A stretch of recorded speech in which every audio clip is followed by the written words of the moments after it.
What's up, everybody, and welcome to the Game On Improve Your Health podcast. Today's episode journey is being guided by none other than your host, Austin J, or hallucinodream if you know him from the gaming community.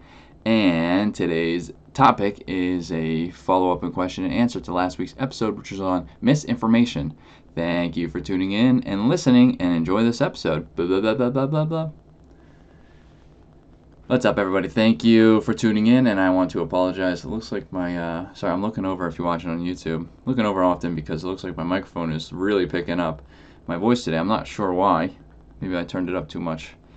Anyway, it's not that that's not going to be edited before I post, so. And I also want to apologize for the tardiness of the episode. Last week, I was joined by my wife, Christina, as you all know if you have listened to the episode, and it was very enjoyable to have her back on the show, but I waited a couple of days to record that episode so that she was able to do it. And I wanted to get a full week in to allow for any questions to come in so that we can answer any questions that came in this episode. She's not joining me, of course, today, but I wanted to give that time, so I apologize for the tardiness. Next week, we'll be back on track, posting regularly every Thursday, and I think next week's episode is going to be a good one, I think. So, we'll see. So last week was on misinformation and tips on, how to take that misinformation and what to do with it in regards to health, wellness, overall health and wellness, nutrition, fitness, and all of this sort. So we only got one question that came in, and I'm going to add on to a couple of things after that question, but we'll start with the question. The question that came in is, was, what do you do about misinformation coming from direct family members, being a parent or a sibling, and how do you go about relaying that information, right, or correcting them? This is actually something I wanted to talk about anyways on the follow-up, so that was good that this question came in. I'm very happy to hear this. Let's talk about parents for a minute, or the older generation in general. It could be a grandparent, it could be a great-grandparent. Growing up, I just hit the microphone, I apologize. When your parents or your grandparents were growing up, the information that they were provided in regards to health and wellness was different than it is now, because more and more studies are being conducted in regards to different aspects of health and wellness, including nutrition and fitness, and information from the past is being debunked, replaced, and everything of the sort. Now, this isn't just for health and wellness. It's not just for nutrition and fitness. This is for everything that goes on in the world. There are continuous studies for, scientific studies for, the way cars work, the way the ocean works, right? I mean, it goes with everything. So information is always ever changing, finding out more and more information about everything as a source. So let's use an example. I believe it was when our parents, depending on who's listening, but my parents, when they were growing up, eggs were bad. Eggs were like the worst thing you could eat, because it would spike your cholesterol, and cholesterol is bad, and cholesterol would clog your arteries, and you wanted to avoid eggs at all costs. This has been debunked several times and is shown to have significantly more benefits than negative effects in the body, including on cholesterol. Eggs, as a matter of fact, have healthy benefits to cholesterol. There's healthy cholesterol, which was studied. All of this was studied and brought to light. The more and more they learned about eggs and nutrition and how it affects people's, their reactions to it, how it affects their bodies, and their cholesterol levels, of course. And nowadays, you would put eggs on the top of the list of one of the healthiest foods that you can consume. Right? For that reason, the healthy fats that it provides, the protein. So, so you just have to be mindful of, now there are definitely some things. There are definitely some things that maybe the older generation may still be hung up on.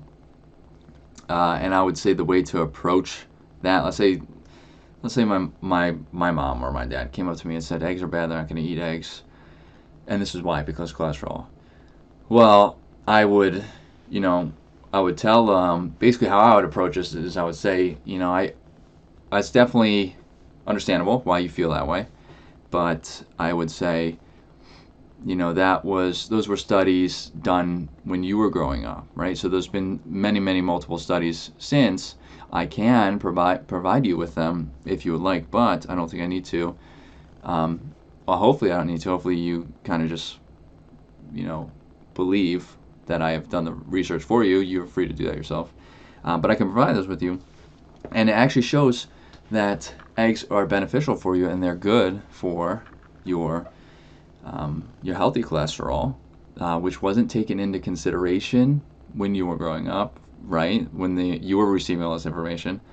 And the healthy fats that it provides you is good for your hormonal functions, your brain, and of course the protein is good for repairing muscle for your daily activities and everything. So there actually are some better benefits to eggs. So you may not have to be in fear of eating those eggs. You can still eat eggs, and if you don't feel comfortable, you can still eat them only a couple of times a week, right?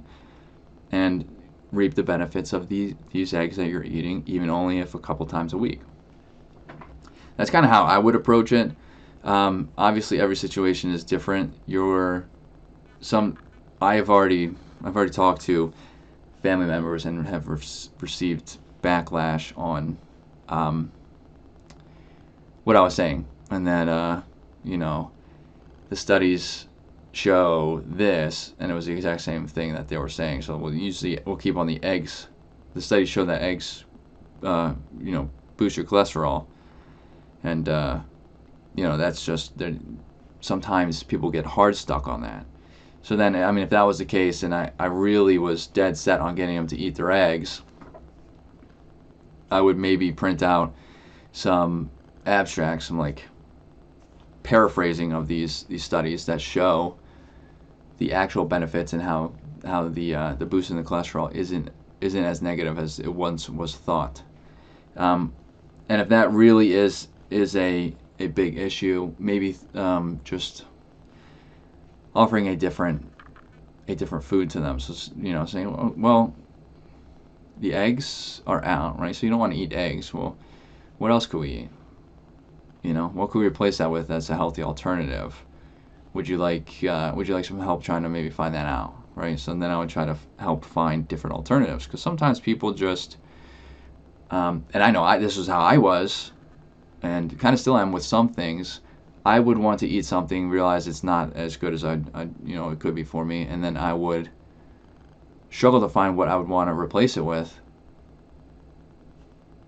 What I would want to replace it with that was healthy and going to give me the benefits that I was looking for in that specific food or meal.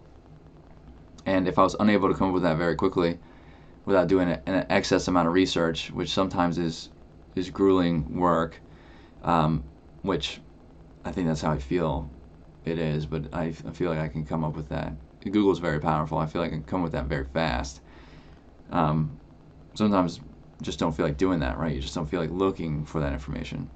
So I'll end up eating the same thing anyways that I was originally going to eat, that I know probably doesn't have the benefits that I want coming out of it. But so sometimes people just need that little boost, that little push forward to help them try to find alternatives and expand from there.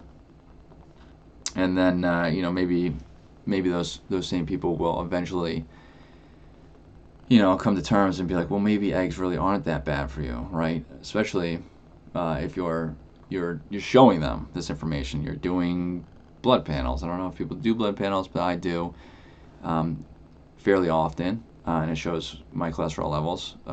If I'm eating these eggs, my cholesterol levels are dropping. Should be a good sign that that's actually, the new studies are actually showing some promise.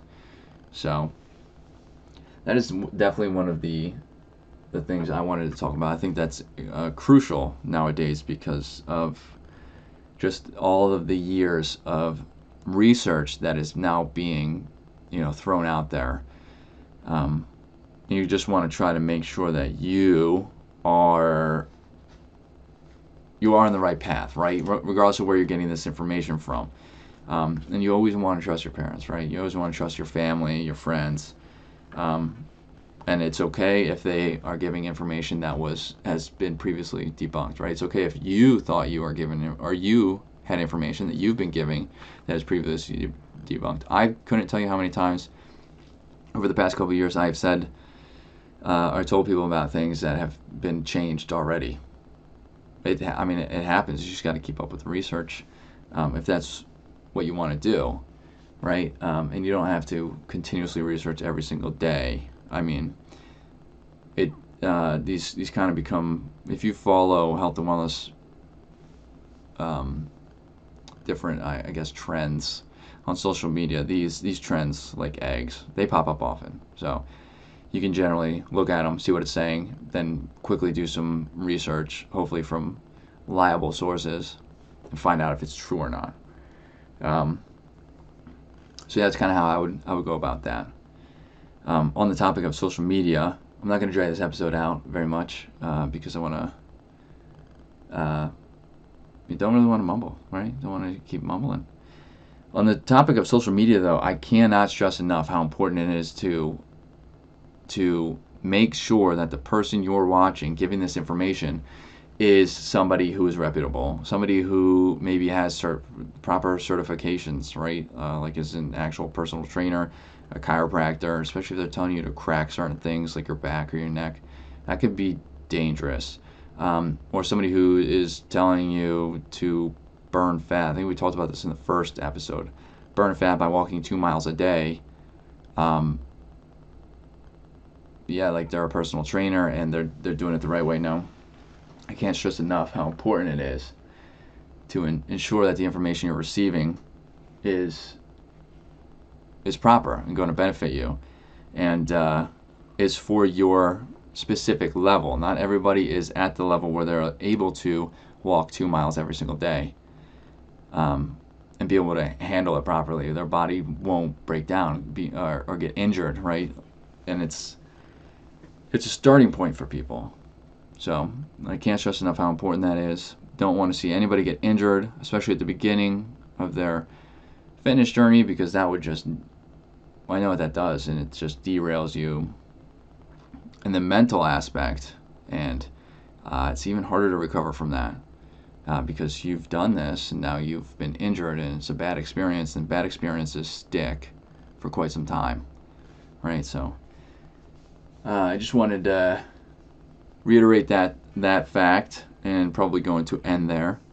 If anybody has any questions on anything that you heard today, by all means let us know. We'd love to answer them in one of our 5th week fun, entertaining episodes.